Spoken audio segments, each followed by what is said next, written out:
मैंने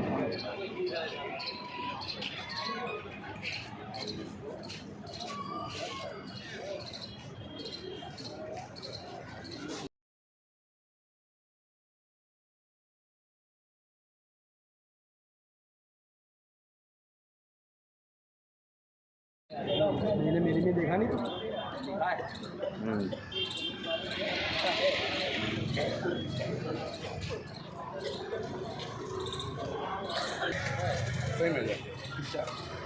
दिल्ली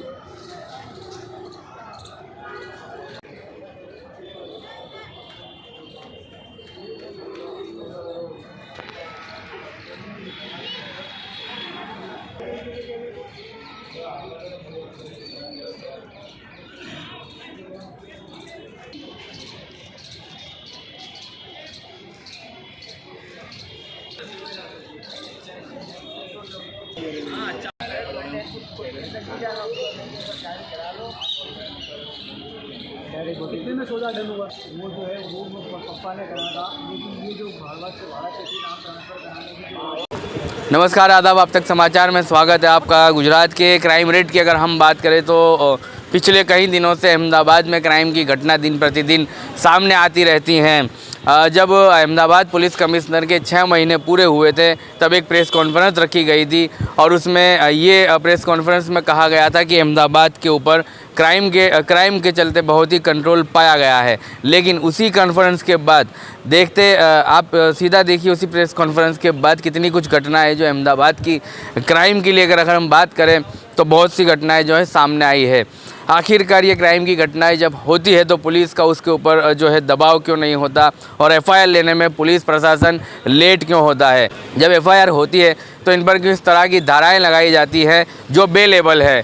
क्राइम कुछ इस तरह का होता है कि क्राइम करने वाले आरोपी जब उन्हें धाराएं ऐसी लगती हैं कि उन्हें बेल मिल जाता है तो आने वाले दिनों में उनका जो है प्रतिबल जो है बहुत बढ़ता रहता है कि हमने देख लीजिए हमने मारा है, हमने उसको पीट दिया है।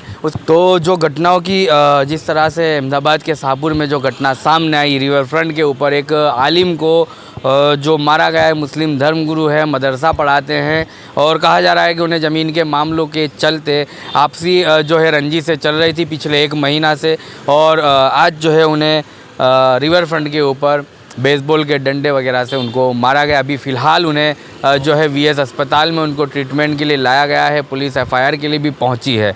क्या कुछ जब इनको आने वाले दिनों में इंसाफ मिलेगा ये देखने को रहा।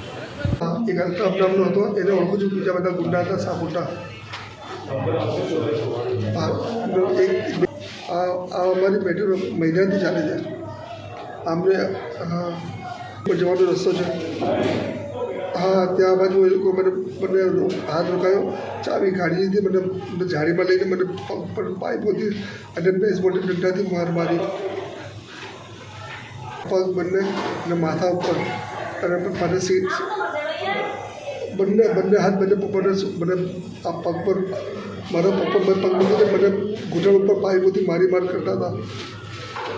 पाइप थी बेसबॉल ने डंडा था मोटा पास मैंने फेंकी तो मैंने लाफा मारे फेंकी तो मैंने पाछड़ पत्थर वागी माथा पर वहाँ पछाड़ पत्थर वागी।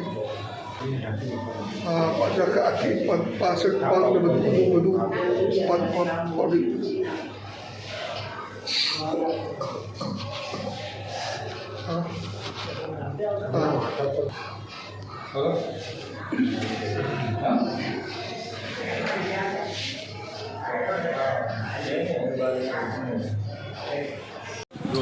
नाम बताइए। मेरा नाम मुस्तफ़ा अहमद हुसैन शेख है। मुस्तफ़ा भाई क्या मामला क्या हुआ था? मामले में ऐसा हुआ कि मैं तो घर पे सो रहा था, मेरे को अचानक जो है हमारे जानने वाले का सुबह 10:30 बजे फ़ोन आया कि आपको बहनोई को बहुत बुरी तरह मारा है और रिवर फ्रंट के ऊपर वो बिल्कुल बेहोशी की हालत के अंदर, आप जल्दी से वहाँ पे पहुँच जाओ। वो मैंने बोला कि कहाँ पे लेके जा रहे हैं, तो बोले वो ऐसे कुछ मेरे को मालूम नहीं है, मैं भी गाड़ी पे था। मैंने आपको इत्तला की है कि मारने वाले 5-7 जने थे और बेसबॉल पाइप और हॉकी ने सब लेके आए हुए थे। तो मैं भी घबरा के निकल गया वहाँ से। तो मैं फ़ौरन जो है वहाँ पे रिवर फ्रंट की तरफ जाने लगा तो वहाँ पे से पता चला कि उनको घर पे लेके गए। तो घर पे वो बाइक उनकी वहीं पे पड़ी हुई थी और मैंने बाबा लबलबी की दरगाह के आगे जाते हैं, जो खोड़िया नगर जाने का रास्ता आता है, सुनसान मैदान है, उस जगह के ऊपर ये बना मैं वहाँ से सीधा उनके दाने में घर पे पहुँचा तो बिल्कुल लोही लुहान हालत में घर पे पड़े हुए थे। मैंने फ़ौरन 108 बुलाई। 108 बुलाने के बाद में उनको जूनी VS के अंदर यहाँ पर ट्रीटमेंट के लिए यहाँ पर एडमिट किया गया। क्या मामला क्या था, जो मामले के अंदर तो देखो पूरी डिटेल में मुझे भी नहीं मालूम है, लेकिन इतनी बात मुझे मालूम है कि इनकी कुछ जो है ना कारखाने की कुछ मैटर चल रही थी, जिसके अंदर ये भाड़ुआ थे 15 साल से, और इनका कुछ जो है वो मकान जो कारखाने के जो मालिक है उनके साथ में कुछ पार्टनरशिप का एग्रीमेंट भी हुआ था, इतना मालूम है। लेकिन उसकी क्या मैटर है, उसमें कौन इन्वॉल्व है, तो बीच में ऐसे ही उन्होंने, मेरे वो बहनों ही होते हैं, तो बीच में मुझे ऐसा उन्होंने इन्फॉर्म किया था कि वो कारखाना जो है वो बिक गया है और वो कुछ सोने की कीमत पे था और रत्ती के बराबर बिका है, ऐसा करके उन्होंने समझाया मेरे को। तो हमने भी उनको वही सलाह दी थी, ठीक है, कहाँ बोले कि अगर अपने को मकान मालिक जो भी है, जो कारखाने का जो मालिक है, वो बोलते हैं खाली करने के लिए, अपने खाली कर देंगे। तो लेकिन बाद में पता चला कि वो उन्होंने जो कारखाने के जो मेन मालिक है उनको भी अंधेरे में रख के अजान से बाहर से कुछ ना कुछ ही और जो है वो भाड़ुआ से सौदा करके वो जगह खरीद ली उन्होंने। तो और इनके ऊपर दबाव बना रहे थे कि तुम कैसे भी करके ने जो है जगह को खाली कर दो ताकि उनको कब्जा मिल जाए। दबाव बना रहा था ये दबाव बनाने के अंदर 3-4 लोगों के इनको फ़ोन आ रहे थे। अभी अभी मुझे पता चला है कि उसके अंदर कुछ नाम लेने के अंदर कुछ 2-3 जो है वो कुछ अल्ताफ़ करके ने है वो गाड़ियों के अंदर भर के और जो है वो 4-5 लोगों को लेकर आया और उसने आके जो पुलिस रंगीला चौकी के पास में रहता है उनके ऊपर से जानलेवा हमला करा और उनको इतना मारा कि वो चलने के भी काबिल नहीं है। और उनका पूरे वो तो बेचारे सुबह में रब्बानी मस्जिद में मदरसा पढ़ा के रोज़े की हालत में आ रहे थे और सुबह 10:30 बजे का पूरी वॉच बिठा कर काम किया गया इनके पीछे। और अभी हाल में वो VS के अंदर है।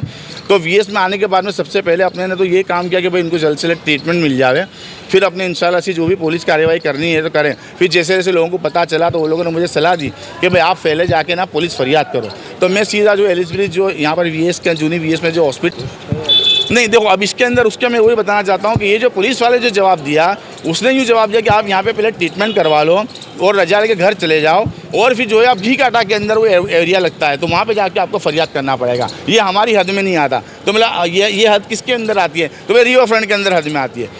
जो मारा था और पुलिस के बीच कुछ साठ-गांठ शायद हो सकता है क्योंकि नाम बहुत बड़े बड़े लिए जा रहे हैं। तो 101% मेरा ऐसा दिमाग चल रहा है कि पुलिस भी इसके अंदर इन्वॉल्व होनी चाहिए।